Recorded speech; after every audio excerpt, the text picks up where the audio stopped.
ಕೊಟ್ಟಿದ್ದಾರೆ. ನನಗೆ ಸನ್ಮಾನ್ಯ ಶಿವರಾಜ್ ತಂಗಡಿಗೆ, ರಾಘವೇಂದ್ರ ಇಟ್ನಾಳ್ಗೂ ಕೊಡಬೇಕು.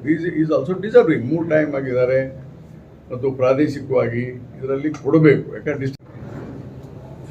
ಈಗ ದೊಡ್ಡನಗೌಡರಿಗೆ 3 ಸಲ MLA ಅವರು, 3 ಸಾರಿ MLA ಆಗ್ಯಾರ ಮತ್ತು BJP ಪಾರ್ಟಿಯಿಂದನೇ ಆಗ್ಯಾರ ಅವರು. ಈ BJP ಪಾರ್ಟಿಯಲ್ಲಿ ಶಾಸಕರನ್ನ ಖರೀದಿ ಮಾಡೋ ಗೊತ್ತಲ್ಲ ನಿಮ್ಗೆ. ಶಾಸಕರ ಖರೀದಿ ಮಾಡ್ತಾ ಇದ್ರು. 14 ಜನ ಮೊನ್ನೆ ಖರೀದಿ ಮಾಡಿದ್ರು, ಹೋಸಲ್ಲು ಖರೀದಿ ಮಾಡಿದ್ರು 2 ಸಲ. ಆ ಸೂಟ್ ಕೇಸ್ ಕೊಟ್ಟು ಅನುಭವ BJPಗೆ. ಹಿಂಗಾಗಿ ದೊಡ್ಡನಗೌಡ್ರು ಏನ್ ತಿಳ್ಕೊಂಡ್ಬಿಟ್ಟಾರಲ್ಲ, ನಮ್ಮ ಪಾರ್ಟಿಯಾಗಿ ಸೂಟ್ ಕೇಸ್ ಕೊಟ್ಟಿದೀವಿ, ಇಲ್ಲಿನೂ ಕೊಟ್ಟಿರ್ಬೇಕು ಅಂತ ತಿಳ್ಕೊಂಡ್ಬಿಟ್ಟಾರ ಅವರು. ನಮ್ಮ ಪಾರ್ಟಿ ಸೂಟ್ ಕೇಸ್ ಇಲ್ಲ ನೋಡಿ, ಅವ್ರ ಪಾರ್ಟಿ ಕೊಡ್ತಾರೆ, ನಮ್ದೇ ಖರೀದಿ ಮಾಡ್ಬಿಟ್ಟು ಅವರ ಅನುಭವವನ್ನ ನಮ್ಮ ಮೇಲೆ ಹಾಕ್ಲಿಕ್ಕೆ ಇರ್ತಾರೆ. ಹಿಂಗಾಗಿ ದೊಡ್ಡನಗೌಡರು ನಮ್ಮ ಪಾರ್ಟಿಯಲ್ಲಿ ಯಾವುದೇ ಸೂಟ್ ಕೇಸು ಹಣ ಕೊಡುವ ಇದು ಇಲ್ಲ, ಅದು ಕೇವಲ ಭಾರತೀಯ ಜನತಾ ಪಕ್ಷದಲ್ಲಿ ತಮ್ಮ ಅನುಭವವನ್ನ ಹೇಳಿದ್ದಾರೆ. ಯಾರು? ದೊಡ್ಡನಗೌಡರು ಅಷ್ಟೇ ತಮ್ಮ ಅನುಭವ ಹೇಳಿದ್ದಾರೆ. ನಾವೆಲ್ಲ ಕೊಟ್ಬಿಟ್ರೆ ಅವರೆಲ್ಲ ಆಗಿದಾರಲ್ಲ, ಅವರೆಲ್ಲ ಅದು ನೋಡಿದಾರೆ ಅವರು. ಅದಕ್ಕೆ ಇಲ್ಲೇ ಆಗಿರ್ಬೋದು ಅಂತ ತಿಳ್ಕೊಂಡ್ರೆ ಅದು ನಮ್ಮ ಪಾರ್ಟಿಯಲ್ಲಿ ಆಗಿರ್ಬೋದು. ಇನ್ನು ನಂಜೇನ್ ಮಠ ಅವರು ಯಾಕೆ ಹೇಳಿದಾರೆ, ಏನು ಹೇಳಿದಾರೆ ಗೊತ್ತಿಲ್ಲ ನನಗೆ. ಆಮೇಲೆ ಈ ಆಡಿಯೋ ವಿಡಿಯೋ ಏನದವಲ್ಲ, ಈ ಆರ್ಟಿಫಿಷಿಯಲ್ ಇಂಟೆಲಿಜೆನ್ಸ್ ಅಲ್ಲಿ ನಿಮ್ಗೆ ಏನ್ ಮಾಡ್ಕೊಡ್ಬೇಕು ಹೇಳಿಬೇಕಾದ್ರೆ ನಾನು ಇಲ್ಲೇ ಮಾಡ್ಕೊಡ್ತೀನಿ. I am also learn all these things.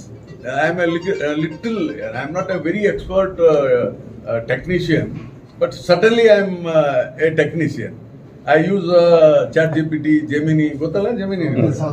All I am using that. ಹೀಗಾಗಿ ಹೇಳ್ತಾ ಇದ್ದೀನಿ, ನಿಮ್ಗೆ ಅರ್ಥನೇ ಆಗ್ತಾ ಇಲ್ಲ. ಅದು ಒಪ್ಕೊಂಡಿದ್ದು ಆರ್ಟಿಫಿಷಿಯಲ್ ಇಂಟೆಲಿಜೆನ್ಸ್ ಇರ್ಬೋದು ಅಂತ ನಾನು ಹೇಳ್ತಾ ಇರೋದು. ಅದಕ್ಕೆ ಒಮ್ಮೊಮ್ಮೆ ಎಮೋಷನಲ್ ಮಾತಾಡ್ತಾರೆ, ಸಿಟ್ಟು ಬಂದಾಗ ಏನಾರ ಮಾತಾಡ್ತೀವಿ, ನಾನು ಮುಗಿಸ್ಬಿಡ್ತೀನಿ ಅಂತಾರೆ. ಮುಗ್ಸಕ್ಕಾಗುತ್ತಾ? ಒಮ್ಮೆ ಸಿಟ್ಟು ಬಂದ ಮಾತಾಡೋದಲ್ಲ, ಬಂದ್ಬಿಡ್ತೀನಿ ಏನೇನೋ ಮಾತಾಡ್ತಾರೆ, ಆದ್ರೆ ಮಾಡಕ್ಕಾಗುತ್ತಾ? ಎಮೋಷನಲ್ ಮಾತಾಡ್ತಾರೆ. Everything will be cooled by tomorrow. ನಾಳೆ ನೋಡ್ರಿ ಮುಂಜಾನೆ ಎಲ್ಲ ಸೆಟ್ ಆಗಿಬಿಡ್ತದೆ. ಮನುಷ್ಯನ ಸ್ವಭಾವ ಅದು, ಸೈಕಾಲಜಿಕಲ್ ಇದು. ಹೀಗಾಗಿ ಅವೆಲ್ಲ ಇರ್ಲಿಕ್ಕಿಲ್ಲ, ಅವೆಲ್ಲ ಫೇಕ್ ಇರ್ಬೋದು. ಆಮೇಲೆ ಈಗ ಫ್ರಾಂಕ್ ಅಂತ ಬರ್ತದೆ, PRANK ಫ್ರಾಂಕ್ ಮಾಡಿರ್ತಾರೆ. ಹಿಂಗಾಗಿ don't worry about all this thing. Our party is intact, we are intact, we are going to good governance. Don't worry, political side ಬಿಟ್ಬಿಡಿ. ನನಗೆ ಸನ್ಮಾನ್ಯ ಶಿವರಾಜ್ ತಂಗಡಿಗೆ, ರಾಘವೇಂದ್ರ ಇಟ್ನಾಳ್ಗೂ ಕೊಡಬೇಕು. Is also deserving. 3 ಟೈಮ್ ಆಗಿದ್ದಾರೆ ಮತ್ತು ಪ್ರಾದೇಶಿಕವಾಗಿ ಇದರಲ್ಲಿ ಕೊಡಬೇಕು. ಯಾಕಂದ್ರೆ ಡಿಸ್ಟ್ರಿಕ್ಟ್ ಹೆಡ್ ಕ್ವಾರ್ಟರ್ ಆಗುತ್ತೆ. ನಾನು ಕೂಡ ಹೇಳಿದ್ದೇನೆ ಮೊನ್ನೆ ಸಿದ್ದರಾಮಯ್ಯನವರಿಗೆ, ನೋಡಿ ಸರ್ ಒಂದು ಅವಕಾಶ ಇದ್ರೆ ಮಾಡಿ ಅಂತೇಳಿ.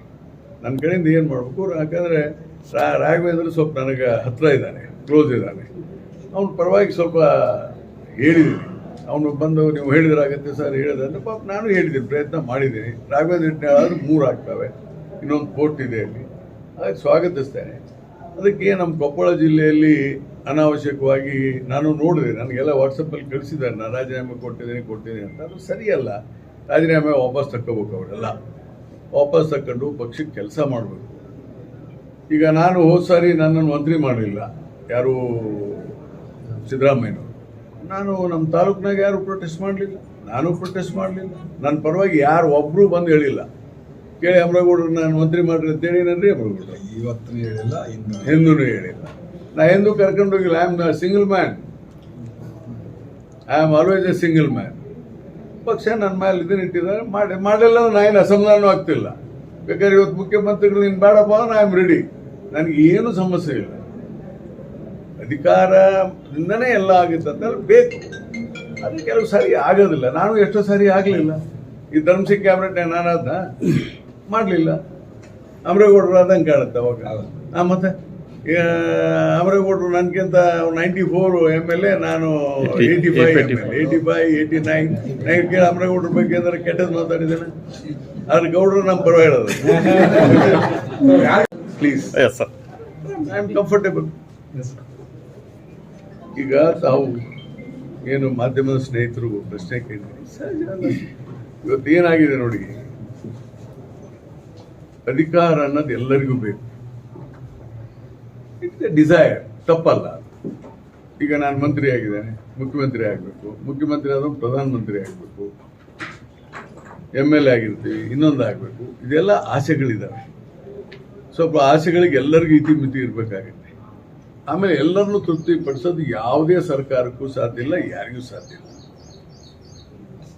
ಏನಾಗ್ತದೆ ಆಯಾ ಜಿಲ್ಲೆಯಲ್ಲಿ ನಮ್ಮಲ್ಲಿ ಏನಾಗಿದೆ ಕಾಂಗ್ರೆಸ್ನಲ್ಲಿ 3 ಸಾರಿ 4 ಸಾರಿ 5 ಸಾರಿ 6 ಸಾರಿ ಆಚೆ ಬಂದವರು ದೊಡ್ಡ ಗುಂಪೇ ಇದೆ, ಅನುಭವ ಜಾಸ್ತಿ ಇದೆ ಇಲ್ಲಿ. ಅವ್ರಿಗೇನಾಗಿದೆ, ನಮಗೊಂದು ಅವಕಾಶ ಕೊಟ್ಟರೆ ಒಳ್ಳೆ ಕೆಲಸಗಳನ್ನು ಮಾಡ್ತಿದ್ವಲ್ಲಪ್ಪ ಅನ್ನೋದು ಸಹಜವಾಗಿರ್ತದೆ. ಹೀಗಾಗಿ ಇವತ್ತು ಏನಾಗ್ಬಿಟ್ಟಿದೆ, ನಮ್ಮ ಕಾಂಗ್ರೆಸ್ಸು ಕಾರ್ಯಕರ್ತರಿರ್ಬೋದು, ಬೇರೆ ಪಾರ್ಟಿಯರಿರ್ಬೋದು, BJP ಪಾರ್ಟಿ ನಮಗಿಂತ ವರ್ಸ್ಟಿದೆ. ಮಾಡ್ತಾರೆ, ಏನೋ ಭಾವನಾತ್ಮಕವಾಗಿ ಬಂದ್ ಮಾಡ್ತಾರೆ, ಇದನ್ನು ಮಾಡ್ತಾರೆ. ಒಬ್ಬೊಬ್ಬರು ನಡ್ಕೊಳ್ಳೋ ರೀತಿ ಹಂಗಿರ್ತದೆ. ಅದರ ಅರ್ಥ ತಪ್ಪು ಅಂತ ನಾನು ಹೇಳಲ್ಲ. ಏನಂತ ಕೆಟ್ಟ ಲಾ ಆ್ಯಂಡ್ ಆರ್ಡರ್ ಸಿಚುವೇಶನ್ ಯಾರೂ ಕ್ರಿಯೇಟ್ ಮಾಡಿಲ್ಲ. ಅವರೇ ಇದನ್ನು ಭಾವನೆಯನ್ನು ಎಕ್ಸ್ಪ್ರೆಸ್ ಮಾಡಿದ್ದಾರೆ. There is nothing wrong in that ಮಾಡಲಿಕ್ಕೆ. ಈಗ 33 ಮಂತ್ರಿಗಿಂತ ಹೆಚ್ಚು ಮಾಡಲಿಕ್ಕೆ ಯಾರಿಗೂ ಸಾಧ್ಯ ಇಲ್ಲ, ಇಂಪಾಸಿಬಲ್.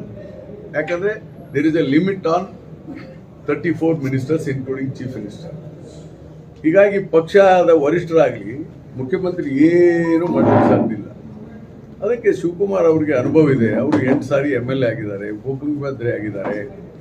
ನಮ್ಮ ಹಿರಿಯ ಮುಖಂಡರಾದಂಥ ಮಾಜಿ ಮುಖ್ಯಮಂತ್ರಿ ಸಿದ್ದರಾಮಯ್ಯನವರು ಇದ್ದಾರೆ, AICC ಅಧ್ಯಕ್ಷರು ನಮ್ಮವರಿದ್ದಾರೆ, ಖರ್ಗೆ ಅವರು, ಸುರ್ಜೇವಾಲಾ ಅವರು ಬಂದಿದ್ದಾರೆ. ಎಲ್ಲರೂ ಕೂತು ಮಾತಾಡ್ತಾರೆ.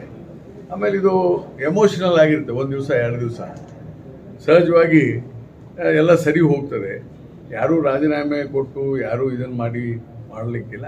ಒಂದು 2 ದಿವಸ ಇದೆಲ್ಲ ಇರ್ತದೆ, ಅದಕ್ಕೆಲ್ಲ ಸರಿ ಹೋಗ್ತದೆ ಅಂತ ನಾನು ಹೇಳಲಿಕ್ಕೆ ಇಚ್ಛೆಪಡ್ತೇನೆ. ನಿರಂತರ ಸುದ್ದಿ ಹಾಗೂ ಮಾಹಿತಿಗಾಗಿ ನಮ್ಮ ಚಾನಲ್ ಲೈಕ್ ಮಾಡಿ ಮತ್ತು ಸಬ್ಸ್ಕ್ರೈಬ್ ಮಾಡಿ.